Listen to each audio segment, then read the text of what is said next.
Bonjour et bienvenue. Aujourd'hui, on va s'attaquer à un sujet, une véritable révolution, celle qui est en train de secouer le monde du développement logiciel. C'est simple, le métier est en train d'être complètement réinventé par l'intelligence artificielle et on va voir comment. Un seul développeur peut piloter une constellation d'agents de code.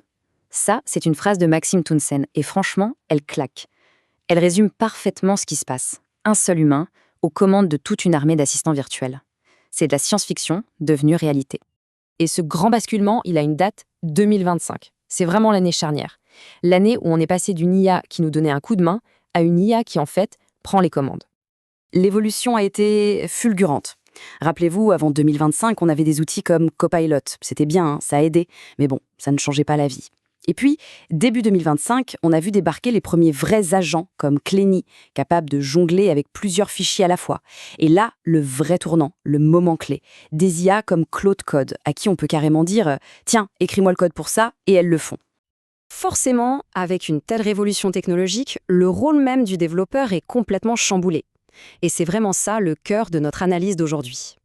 Alors voilà, la comparaison est saisissante. Hier, le développeur, c'était l'artisan du code, celui qui façonnait son programme ligne après ligne, avec une précision d'orfèvre. Aujourd'hui, il devient un architecte de système. Ses missions ont changé du tout au tout. Maintenant, il dessine les grands plans, il vérifie le travail de l'IA, il audite et surtout, il s'assure que tout reste cohérent avec la vision du produit. On est monté à un niveau d'abstraction bien plus élevé.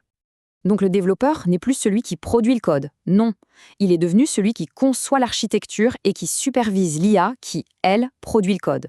C'est un changement de paradigme total. Du coup, la question qui se pose, c'est qu'est-ce qui fait la valeur d'un développeur aujourd'hui? Quelles sont les compétences qui comptent vraiment dans ce nouveau monde? Il faut se rendre à l'évidence. Si l'IA écrit le code, la valeur ajoutée humaine, elle est ailleurs. La capacité à simplement pisser du code, comme on dit, n'est plus ce qui fait la différence. Les compétences qui priment aujourd'hui, elles sont beaucoup plus stratégiques. C'est la pensée systémique, la capacité à voir grand. C'est l'orchestration des différents outils d'IA. Et puis, il y a un point crucial, le refactoring massif. Le refactoring, c'est quoi? En gros, c'est l'art de nettoyer, de ranger et de rendre le code cohérent. Et pourquoi est-ce que c'est si important? Parce que les IA, elles produisent du code très très vite. Mais c'est souvent un peu bavard ou répétitif. Le rôle de l'humain, c'est de repasser derrière pour mettre de l'ordre, pour garantir la qualité sur le long terme. Et là, l'expertise humaine, elle reste absolument irréplaçable. Accrochez-vous parce qu'on arrive à la vision la plus futuriste de toutes, le concept de l'usine logicielle, où le développeur se transforme en véritable chef d'orchestre. Alors, l'usine logicielle, c'est un écosystème où un développeur ne code plus, mais supervise une constellation d'agents IA spécialisés qui, eux, s'occupent de tout le cycle de vie du logiciel. Imaginez un peu la scène, c'est une véritable chaîne de production. Un premier agent écrit le code, hop, un deuxième, juste derrière, écrit tous les tests pour s'assurer que ça marche. Un troisième s'occupe de générer toute la doc. Et enfin, un quatrième agent prend le tout et le met en production. Le tout de façon quasi autonome. Et ce chiffre, 1, il est là pour marquer les esprits.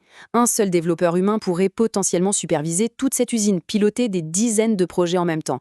L'effet de levier est juste démentiel. Bon, alors avec tout ça, quel avenir pour les développeurs? C'est la question que tout le monde se pose, évidemment. Menace ou opportunité? Voilà le dilemme. Est-ce la fin d'un métier ou le début d'une nouvelle ère passionnante?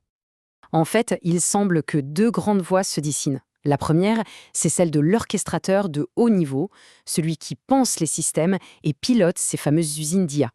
Et la seconde, c'est une sorte de porte de secours. Devenir un spécialiste ultra pointu, un expert dans un domaine de niche tellement complexe que, pour l'instant, l'IA n'y arrive pas.